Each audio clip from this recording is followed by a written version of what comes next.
নমস্কার বন্ধুরা, শাশুড়ি বৌমার রান্নার রেসিপিতে আপনাদের সকলকে স্বাগতম।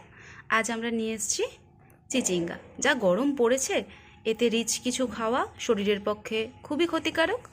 তাই আমরা চেষ্টা করছি যতটা পারা যায় হালকা মশলা দিয়ে কিছু রান্না আপনাদের সামনে নিয়ে আসতে। আজ নিয়ে এসেছি চিচিঙ্গা। দেখুন, এইভাবে গোল গোল করে আমরা চিচিঙ্গাটাকে কেটে নিয়েছি। এটা ঠাকুরবাড়ির একটা রান্না, তো নিরামিষ রান্না সম্পূর্ণ।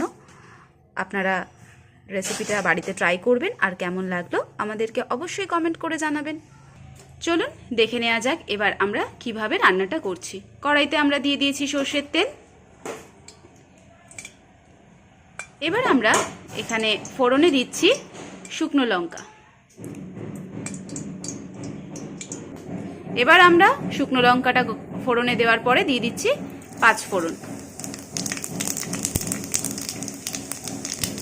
দিয়ে দিলাম 5 ফোড়ন। এবার আমরা এর মধ্যে কেটে রাখা গোল গোল করে চিচিঙ্গাগুলো দিয়ে দিচ্ছি।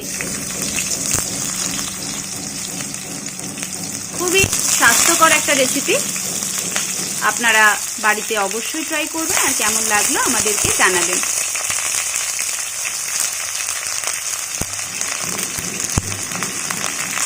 খুব ভালো করে এবার নাড়াচাড়া করে দিচ্ছি।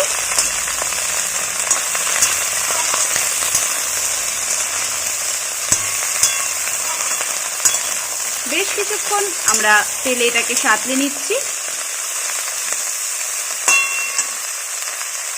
দিয়ে দিচ্ছি এতে পরিমাণ মতো নুন।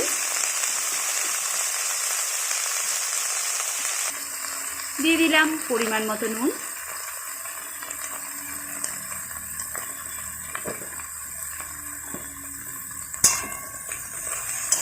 আবার আমরা ভালো করে সমস্ত চিচিঙ্গাগুলোকে মাখিয়ে নিচ্ছি।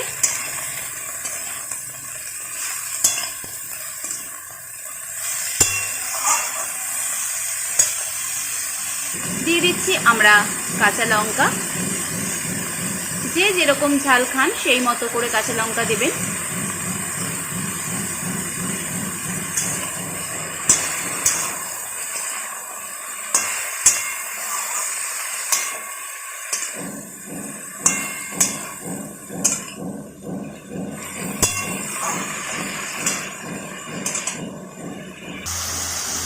এবার আমরা দিয়ে দিচ্ছি অল্প একটু হলুদ গুঁড়ো।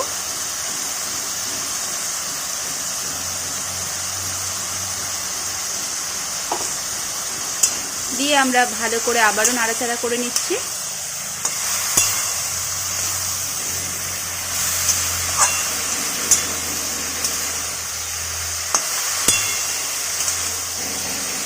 খুব সুন্দর একটা স্বাস্থ্যকর রেসিপি।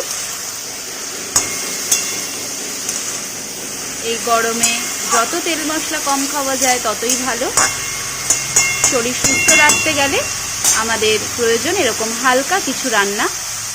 তাই আমরা এই হালকা রান্নাগুলোই আপনাদের সামনে নিয়ে আসছি। এবার আমরা কিছুক্ষণ ঢাকা দিয়ে রেখে দিচ্ছি।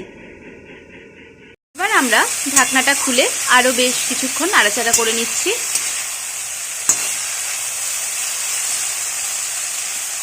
এতে আমরা এবার দিয়ে দিচ্ছি নারকেল কোড়া। দিয়ে দিলাম নারকেল কোড়া।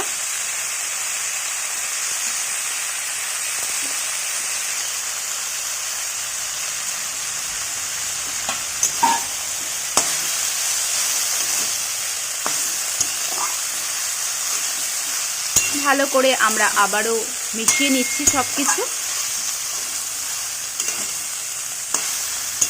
এটা আমরা যে কোনো পুজো অনুষ্ঠানেও এই রান্নাটা আমরা করতে পারি। একদম নিরামিষ, সম্পূর্ণ নিরামিষ একটা রান্না। আপনারা চাইলে কোনো ঠাকুরের পুজোতেও এই রান্না করতে পারেন।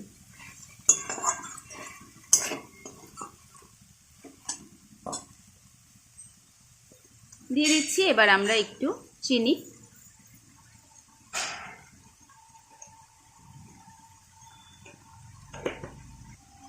দিচ্ছি আমরা সামান্য একটু ঘি।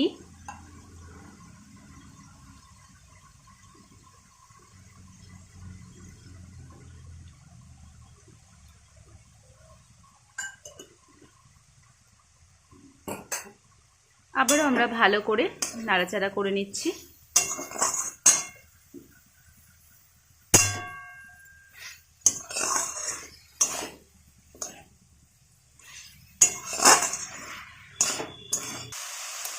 ভালো করে আমরা বেশ কিছুক্ষণ আরও রান্নাটা করে নিচ্ছি। খুব সহজ একটি রান্না এবং খুব কম সময়ে রান্নাটা হয়ে যায়, আর খুব অল্প পরিমাণ জিনিস দিয়েই আমাদের এই রান্নাটা কমপ্লিট হয়ে গেল। কিন্তু খেতে লাগে খুব সুন্দর। গরম ভাতে এরকম একটা যদি রেসিপি থাকে খুবই ভালো লাগে। আপনারা অবশ্যই বাড়িতে করবেন বন্ধুরা, আর কেমন লাগলো আমাদেরকে কমেন্ট করে জানাবেন। এবার আমরা গরম গরম নামিয়ে পরিবেশন করব।